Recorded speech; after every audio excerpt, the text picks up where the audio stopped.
Hello and welcome. My name is Z and I'll be walking you through the first aid badge from the Brownie Guide to Girl Scouting book. This badge and activity will be for Brownie level Girl Scouts. If you are not a Girl Scout, this activity will be tons of fun for 2nd and 3rd graders. This video will help you earn your first aid badge. Before we start, please join me in the Girl Scout promise and law. Please stand up. On my honor, I will try to serve God and my country, to help people at all times, and to live by the Girl Scout law. I will do my best to be honest and fair, friendly and helpful, considerate and caring, courageous and strong, responsible for what I say and do, and to respect myself and others, respect authority, use resources wisely, make the world a better place, and be a sister to every Girl Scout. Thank you. Now, if someone were sick or hurt, would you know how to help them? Once you finish this badge, you will know what to do in an emergency, from calling 911 to using first aid to treat minor injuries when the unexpected happens. You will be prepared. Here are the steps that we will be doing in this video in order for you to learn your first aid badge. Number 1, find out how to get help from 911. Number 2, listen to someone who treats injured people. Number 3, make a first aid kit. Number 4, learn how to treat minor injuries. Number 5, know how to prevent and treat outdoor injuries. Also, please remember to be safe and have an adult present in the room to make sure you stay safe and follow all the instructions. And remember to have fun. For this step, we are going to learn how to call 911. Then, we'll be playing a little game. And remember, you must watch this video from start to finish and do all the steps that I do to earn this badge. Now, let's start step 1. To start this step, you will need to print out this worksheet. I have put a link to the worksheet in the description box down below. On this worksheet, you will see that it says my name, my house, and phone number. You can see the little pictures. So take the time to pause this video and get help from an adult to print it out. And also, have an adult help you fill out your name, your address, and your phone number or your house phone number. This is some useful information that you will need if you are ever in an emergency where you have to call 911. So you can use this piece of paper and you can keep it somewhere in your house or somewhere with you so you'll always know what to say. What is 911? 911 is an emergency telephone number and can be used in an emergency. The phone number is only supposed to be used in emergency situations. So please never call 911 as a joke because it can prevent someone who is really in an emergency from getting help. What should you do in an emergency? Stay calm and make sure the place where the emergency happened is safe. Find an adult right away. If there are no adults, call 911. The operator will send police officers, firefighters, or an ambulance to help you. An emergency is when something serious like a fire or a car accident, or someone gets hurt or sick and can't help themselves. If you're calling 911, you will be giving information to the person on the other end of the phone so that help, police, firefighters, or an emergency ambulance can arrive as quickly as possible. It's okay if you don't know everything, just give as much information as you can. Some information that you will need to know to give the 911 operator is your name, your phone number, what happened, what's wrong, where you are, how many people are hurt, and what's already been done. So let's talk about these steps. First, you will have to give your name, your phone number, and where you are. Remember the worksheet that I was talking about earlier? It's going to be really helpful that you have that because it will help you know your address, your phone number, and your name quickly so you can give it to the 911 operator as fast as you can. What happened? The 911 operator is going to need to know what's going on. For example, if you're in a fire, they're going to need to know if they need to send firefighters or police or an ambulance.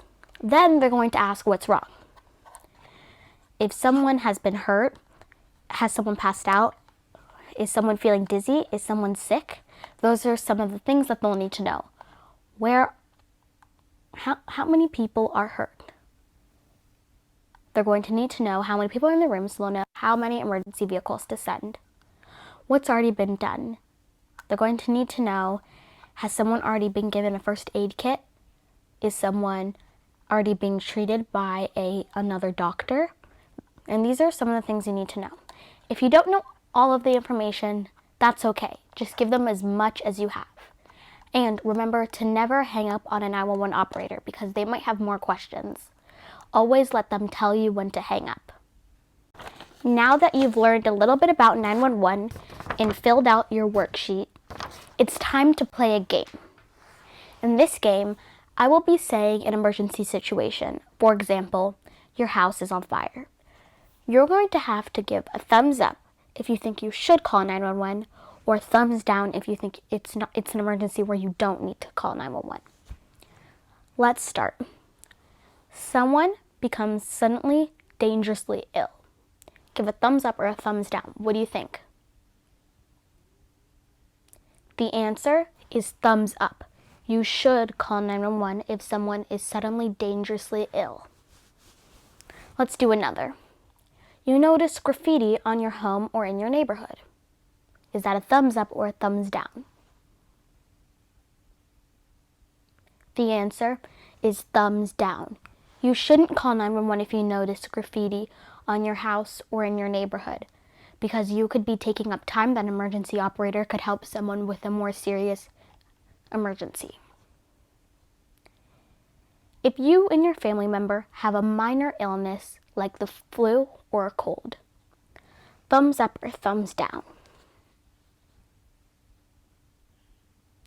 The answer is thumbs down. You should maybe try to treat them in your home, have an adult do that, and if no adults are available, you should call a trusted adult. And if it does get more serious and the person becomes more sick, then you should call 911 or go to the hospital.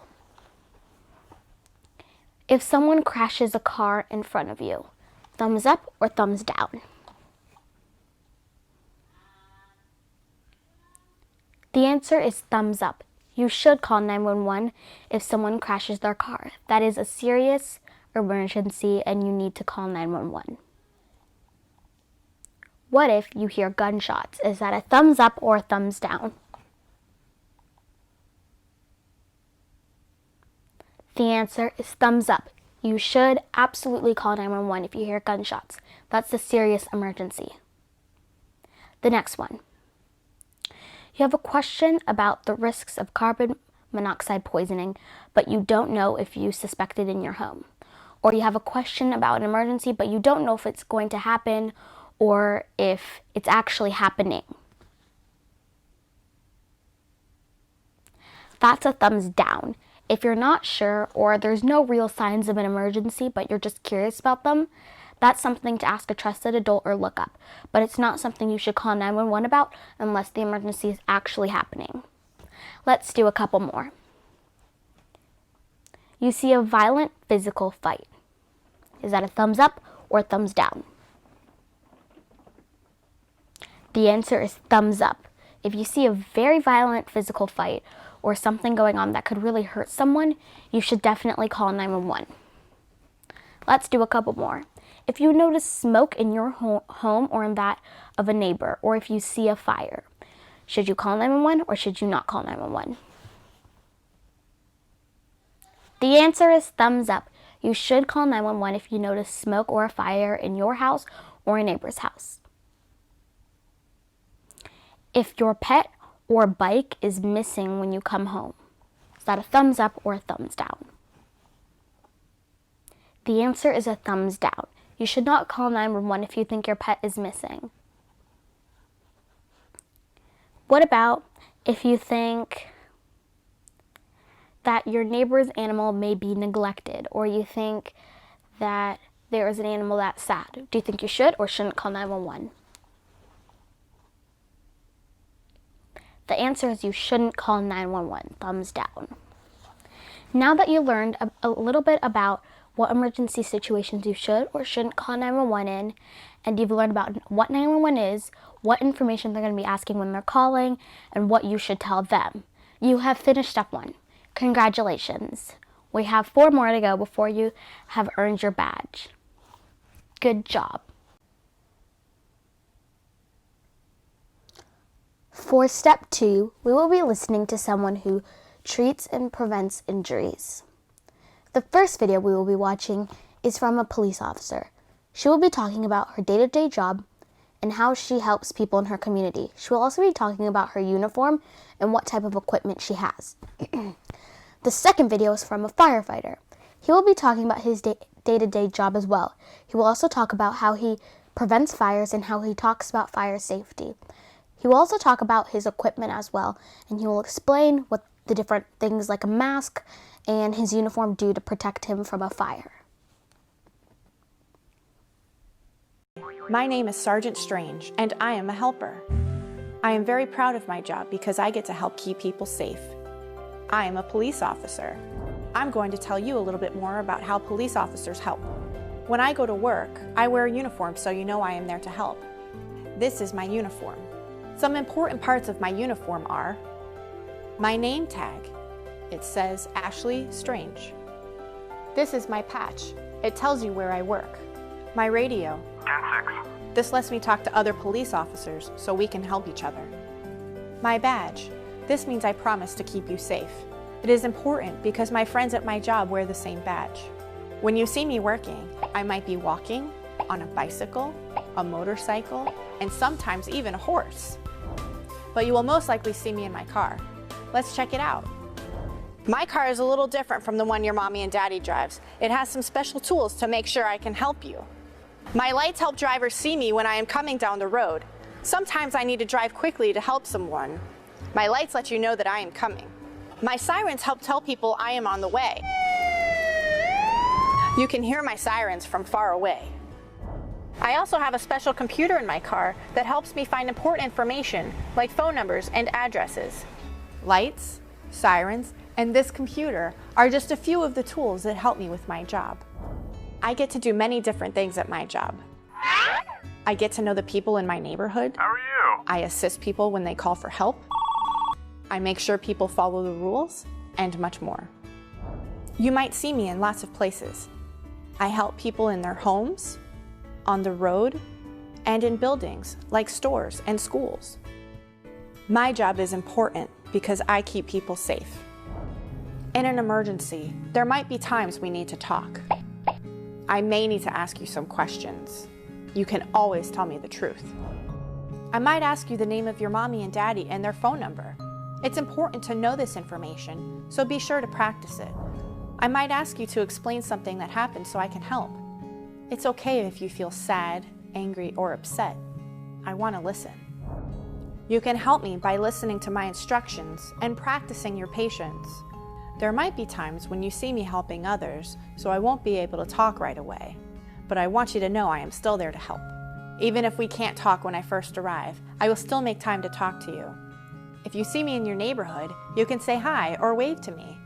I love to wave back. Police officers like me are important helpers in our neighborhood. So what's my job? To keep you safe. What's your job? To be safe.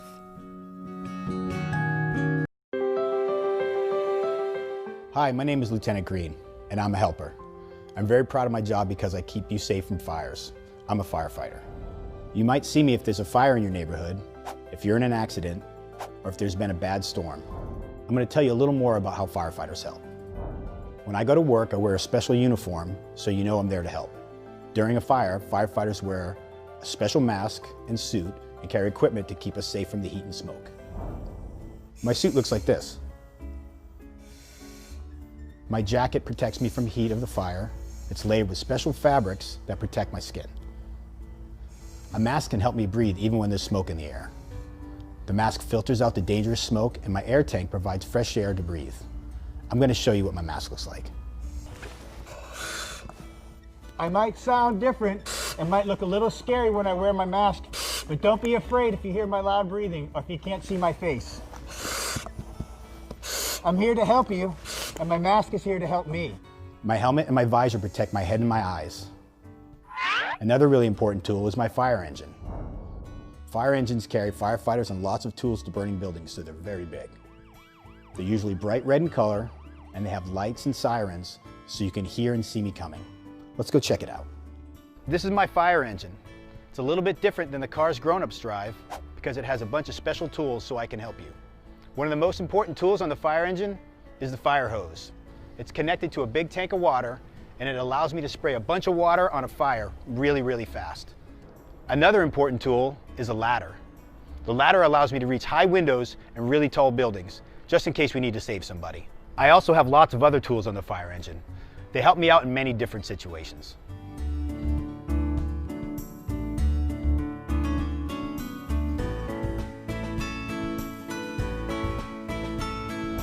One tool that can help you is a fire safety plan.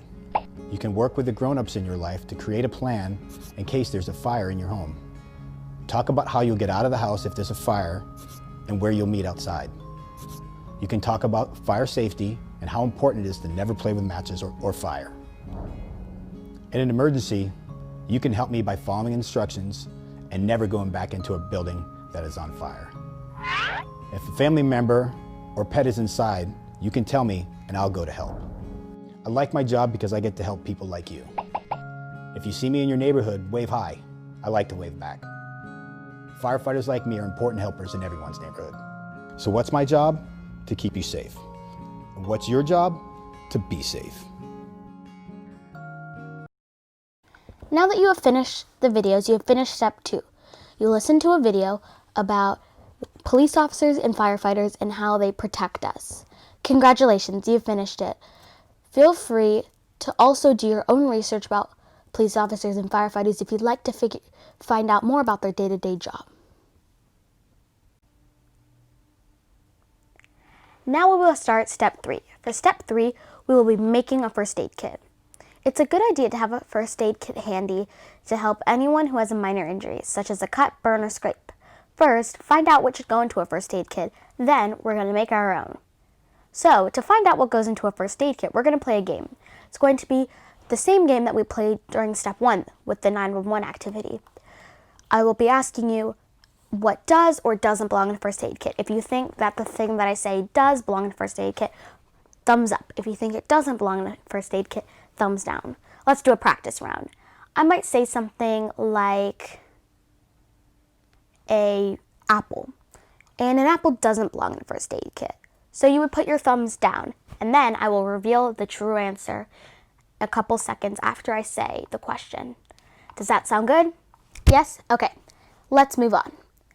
So we'll start with number 1. Does a watering can belong in a first aid kit? Thumbs up or thumbs down? Does it or does it not? Thumbs down. A watering can does not belong in a first aid kit. They're not going to help you treat your cuts, burns, or scrapes. Let's move on. What about bandages/band-aids? Do you think those belong in a first aid kit? Thumbs up or thumbs down? The answer is thumbs up. Bandages/band-aids do belong in a first aid kit. They will help you treat your cuts, scrapes, and burns, and they will help them prevent them from getting infected.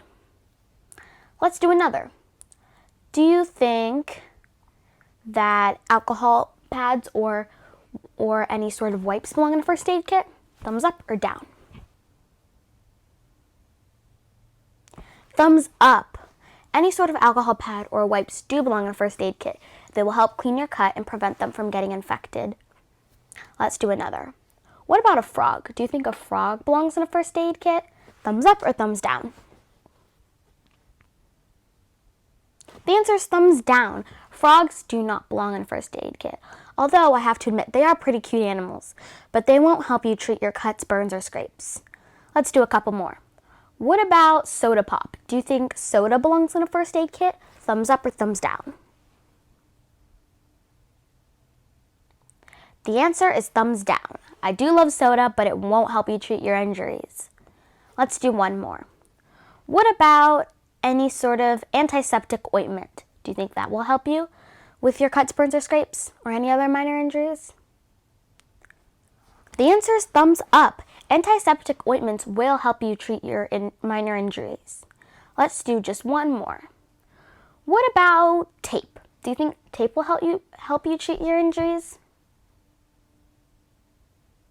This one was a bit of a tricky question, but they actually will, and I will show you in our next step, step 4, how they will help you. Now that we've finished our little game and you know what sort of things do and don't belong in a first aid kit, it's time to make our own. You're just going to need a few basic things that you can either get around your house or from a quick trip to the drugstore. You're going to need any sort of alcohol pad or any sort of wipe, individually packaged ones that are best. You're going to need some Band-Aids. I recommend ones of various sizes to help with various different types of cuts. You're also going to need some gauze. Individually wrapped ones are best for on the go, but also if you have a big pack that works as well. And you're going to need your waterproof medical tape, which we just talked about, how tape can also help you treat your injuries. You're also going to need some cortisone cream or anti-itch cream and some antibiotic ointment or any antiseptic ointments. These are also better in individually wrapped small packages, but if you have the big ones like I do, those work as well, as long as they can fit in the next thing we need, which is a container. Something, it doesn't need to be really big, but something fairly large that can hold most of your stuff, so it's easier to take with you on the go. Now we'll start making our first aid kit. So the first thing that I'm going to use is my container. You can start by putting in some of the smaller, flatter things. That's what I do, so I can make sure everything fits. I'm going to take my Band-Aids and place them right here in the bottom of my container, like so. Then I'm going to take my alcohol pads. I'm just going to put a couple in, and you can always refill this once you use some of the stuff and it gets low. So you can always have something to help treat your minor injuries on the go. Then I'm going to put in my roll of gauze. And next, here's what it looks like so far. Next, I'm just going to put in a roll of waterproof tape right there next to the gauze. Then I'm going to take my creams and I'm just going to put them right on top. Like so. Now we can take our lid and close it up. And there we have it. We have a mini first aid kit that you can take with you on the go. You can put it in your backpack, you can keep it in your home, you can put it in your car, and it's perfect for just some other optional things that you can add into your first aid kit are some Advil. Make sure that you do have a parent when taking any sort of medicine and permission from your doctor. But Advil can help with some cuts, burns, or scrapes that might hurt a little more than others. Some other things that you might add are some medicine that was prescribed to you by your doctor or any allergy medicine that you might take. You can also add any bandages of larger sizes or waterproof Band-Aids if that's what you'd prefer. And yep, those are some other optional things you can add into your first aid kit. Now it's time to move on to our next step.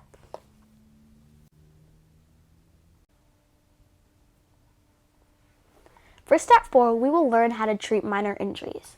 For this step, we're going to be using our first aid kit, the one that we just made. So let's open it up and take some of the things out.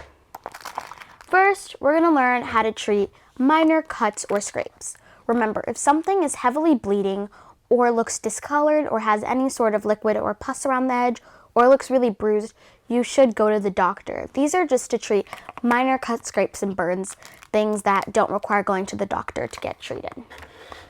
So first, like I said, we'll be talking about cuts and scrapes. So the first thing you want to get out of your first aid kit is your alcohol swab, alcohol towel, or any sort of antiseptic towelette. So I'm going to tear the packet open and try not to touch it too much. Only touch it in the one corner that you're not going to really rub on your skin because you do want to keep it as clean as possible. So here's my towelette. Let's pretend that I have a small cut right here on my arm, right there. So what I'm going to do is I'm going to use the towelette to just clean the area. And if you do have access to water and soap, that's what you should use, because water and soap works best. But this is for if you don't have access to it. Use your towelette to clean it, to gently clean the area. Then what I'm going to do is take my antibiotic ointment or any sort of antiseptic ointment. You can add a little bit of this to take away some of the pain and to help soothe an infection. So I'm just going to put a little dot of it. A little bit goes a long way. So I just put a little dot of it right there on my arm. Right there.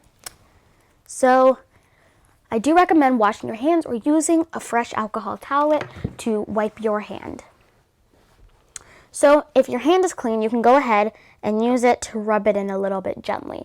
You don't want to hurt or your cut or scrape any more than it already is. Now that we've rubbed our antiseptic ointment or antibiotic ointment on our arm and cleaned it, it's time to use our Band-Aids. So I'm just going to use one of the smaller Band-Aids because like I said, it's a small cut. So here's my Band-Aid. I'm going to open it.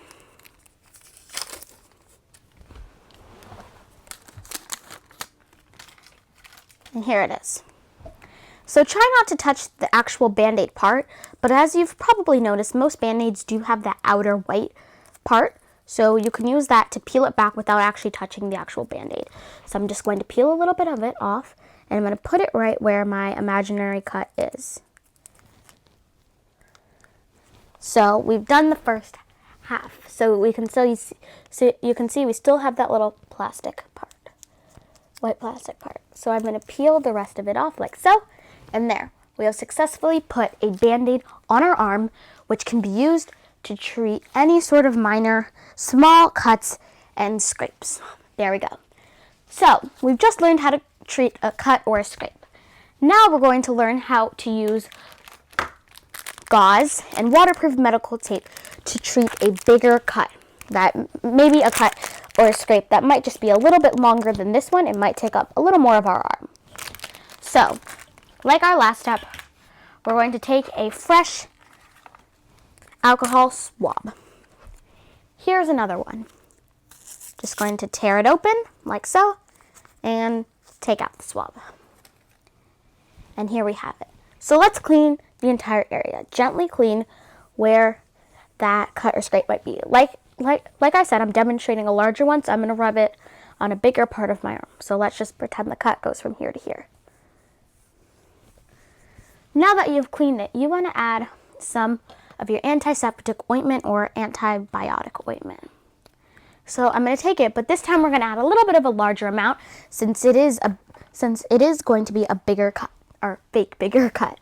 So we're going to take it, and I'm just going to put a little more than I added last time. Remember to close up. Let's close it up. So now I've washed my hands, or what you can do, you can take your towelette, and if you don't have access to water, and you can just rub that on your hand to make sure your hand is clean. So now that I have a clean hand, I can gently rub in the ointment on the cut or a scrape, like so. So now that I've rubbed it the entire length of my fake imaginary cut, which is a big one this time, it's time to use our gauze. So I'm going to open the packet of gauze.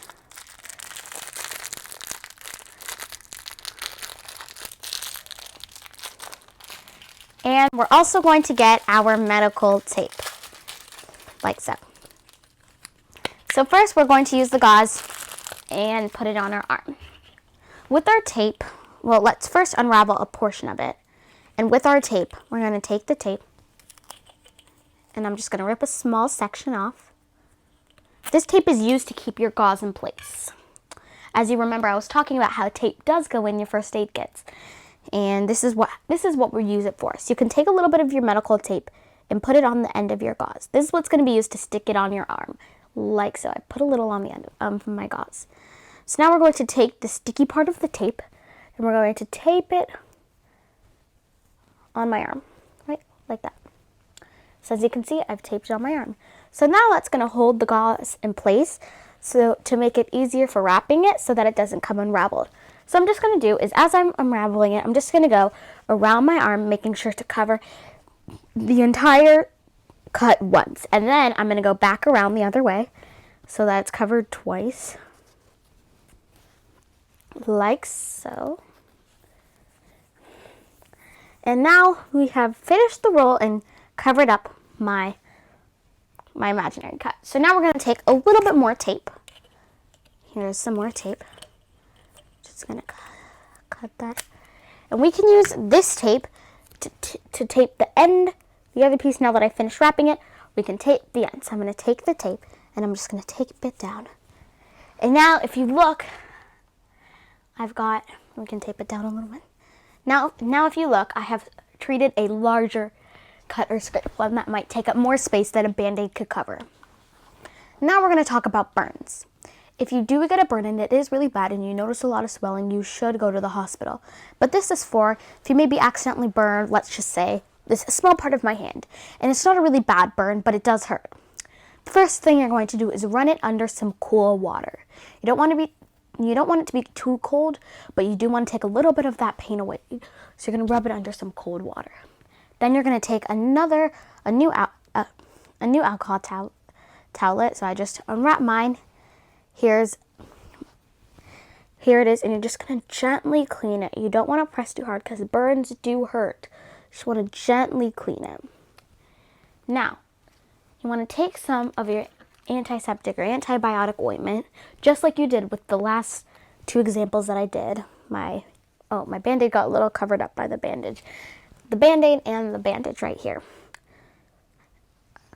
with the gauze. So on my burn, which I ran under cool water and then cleaned, take a little bit and really, really gently rub it on it because burns do hurt if you put too much pressure.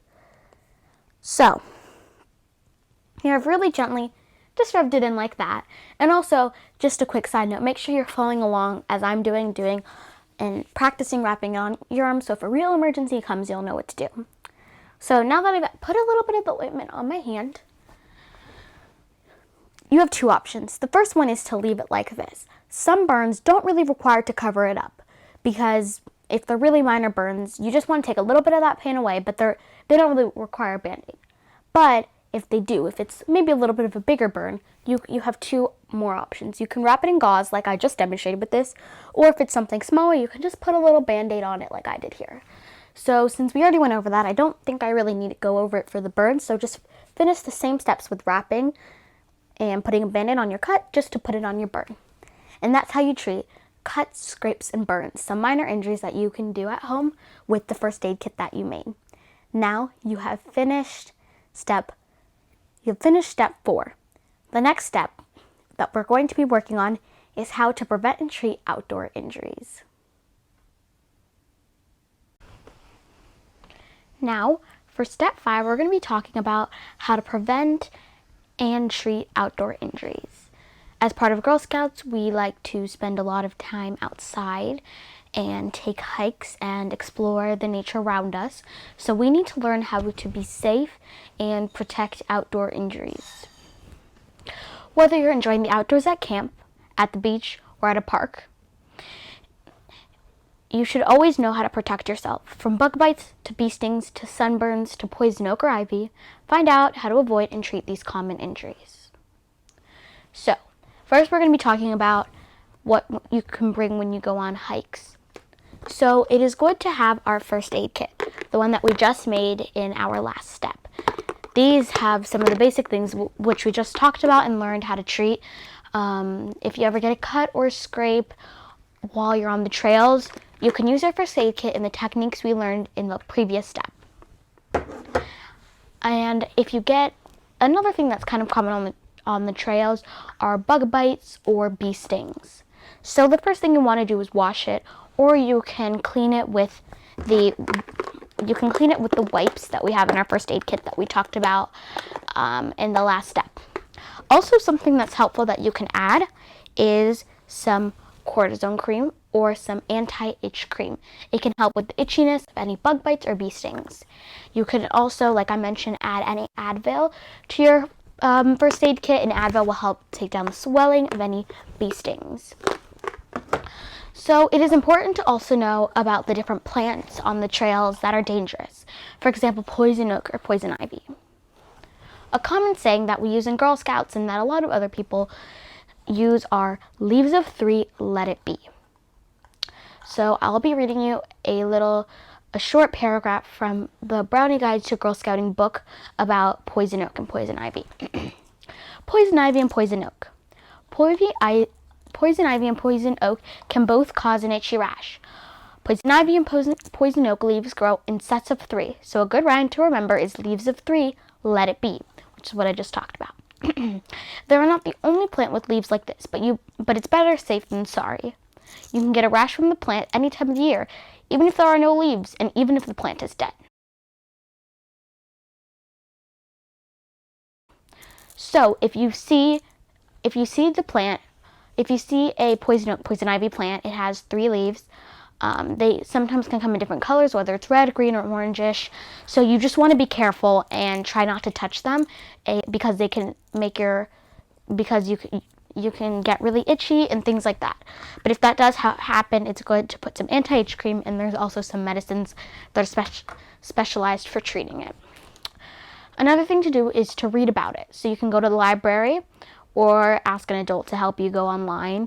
You can make a list of local plants in your area and animals, and you can also ask any librarian or look it up online with an adult to help you there about, you can get a book about different plants and things like that. That's something that's really helpful. And I'd also recommend, after you do your own researching and studying, to maybe take a hike, and while you're hiking, to look at these different, see if you can identify different plants and animals and insects.